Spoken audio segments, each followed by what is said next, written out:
नमस्कार दोस्तों, क्या कभी आपने सोचा कि हमारे देश में जो सब्सिडी दी जाती है इसका कुल खर्च कितना आता है और ये पैसा आ कहां से रहा है? नहीं। तो आंकड़ों की माने तो हमारे देश की सभी राज्य सरकारों के ऊपर मिला के करीब 70 लाख करोड़ रुपए का कर्ज है और ये कर्जा हर साल 10 से 11% के रेट से बढ़ रहा है। और इस कर्ज की सारी बर्डन सब्सिडी यानी फ्री की रेवड़ियां बांटे जाने की वजह से। क्या बोला तूने? कोई बिजली फ्री दे रहा है, कोई पानी फ्री दे रहा है, कोई घर बनवा रहा है, कोई टॉयलेट बनवा रहा है, कोई मोबाइल बांट रहा है और भैया कोई तो दारू ही पिला दे रहा है। अरे कहना क्या चाहते हो? हाँ भैया सही समझे, इलेक्शन आ रहा है। अरे कहाँ चले, रुको रुको, मिडिल क्लास हो ना, तुम्हें कुछ नहीं मिलेगा, तुम इस देश के बंधुआ मजदूर हो। ये जो फ्री में बांटा जा रहा है इसका पैसा कहाँ से आ रहा है? समझ रहे हो? समझ रहे हो? हाँ, आप ही के टैक्स के पैसे हैं। पर क्या आपसे कभी किसी ने पूछा कि आपके टैक्स के पैसे ऐसे फ्री में ही बांट दे?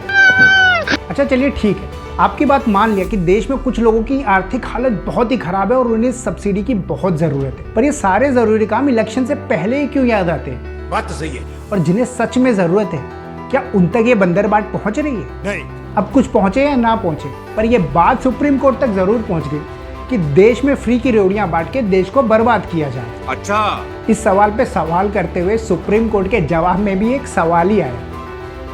इलेक्शन से पहले ये जो पॉलिटिकल पार्टियां जनता से वादे करती हैं, ये उनका मौलिक अधिकार है। कृपया आरबीआई और केंद्र सरकार इसके ऊपर कोई नई नीति बनाए। अबे साले, केंद्र सरकार सारा खर्चा पानी लेके राज्य सरकारों के ऊपर चढ़ गई और ये फ्री की रेवड़ियां बांटे जाने को गलत बताने लगी। तो राज्य सरकारों ने भी केंद्र सरकार को आईना दिखाने में देर नहीं लगाई और मुफ्त के सिलेंडर, सुलभ शौचालय और किसानों के अकाउंट में 6,000 रुपए डालने तक की सारी बातें याद दिला दी। झूठ बोलो, बार बार झूठ बोलो। वहीं मफलर सरकार जो रेवड़ियां बांटने की ब्रांड एम्बेसडर बनी हुई थी, उसका इलेक्शन के पहले ये कहना था कि सरकार के पास बहुत पैसा है, फ्री में बिजली दी जा सकती। आज 200 यूनिट तक बिजली आज से दिल्ली में फ्री हो जाएगी। वहीं इलेक्शन के बाद बिजली पे 16,000 करोड़ की सब्सिडी देने के बाद वही सरकार कह रही है कि उनके पास कर्मचारियों को सैलरी देने के पैसे नहीं बचे हैं। मनीष सिसोदिया केंद्र सरकार से 5,000 करोड़ रुपए सैलरी देने के लिए मांगे। मैंने केंद्र सरकार से तुरंत दिल्ली के कर्मचारियों की तनख्वाह दी जा सके, इसके लिए 5,000 करोड़ रुपए की मांग की है। अब सवाल ये होता है, अगर कर्मचारियों को सैलरी देने के पैसे नहीं है तो सब्सिडी देना कितना जायज? शर्म करो, भगवान से डरो। वैसे फ्रीबी की कहानी नई नहीं है,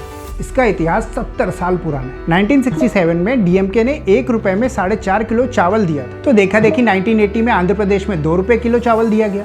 इसके बाद 1990 में एआईडीएमके की नेता जयललिता ने तो हद ही कर दी, sari, cooker, TV, washing machine सब देने का वादा कर दिया। ये बढ़िया था। और पहली बार फ्रीबी बिजली यानी फ्री में बिजली अकाली दल ने 1990 में पंजाब में दी थी। और इस फ्री बंदरबाट की अपार सफलता के बाद आप पार्टी ने 2015 में 300 यूनिट बिजली फ्री और महिलाओं के अकाउंट में 1,000 रुपया फ्री में डालने का वादा करती है। शाबाश बेटा। आप चाहे तो पॉज करके इस पूरी लिस्ट को पढ़ सकते हैं। इसमें कोई भी राजनीतिक पार्टी पीछे नहीं है, मौका मिलने पे सबने अपना अपना योगदान दिया। अब भला देश को दुबाने की बात, ये राजनीतिक पार्टियां पीछे कैसे रह सकती है? जनता माफ नहीं करेगी। आरबीआई की इस रिपोर्ट में बताया गया था कि मार्च 2021 तक देश की सभी राज्य सरकारों के ऊपर मिला के 69.47 लाख करोड़ रुपीस का कर्ज है। सबसे अधिक 6.59 लाख करोड़ रुपीस का कर्ज तमिलनाडु सरकार के ऊपर और अनुमान के मुताबिक 2026-27 तक पंजाब सरकार के ऊपर जीडीपी का 45% कर्ज हो जाएगा। इसके अलावा राजस्थान, पश्चिम बंगाल, केरला का जीडीपी के ऊपर कर्ज 35% तक हो जाएगा। सब्सिडी पे सबसे ज्यादा खर्चा जो बढ़ा है वो झारखंड, केरला, उड़ीसा, तेलंगाना और यूपी में बढ़ा है। वहीं गुजरात, पंजाब और छत्तीसगढ़ की सरकारों ने अपना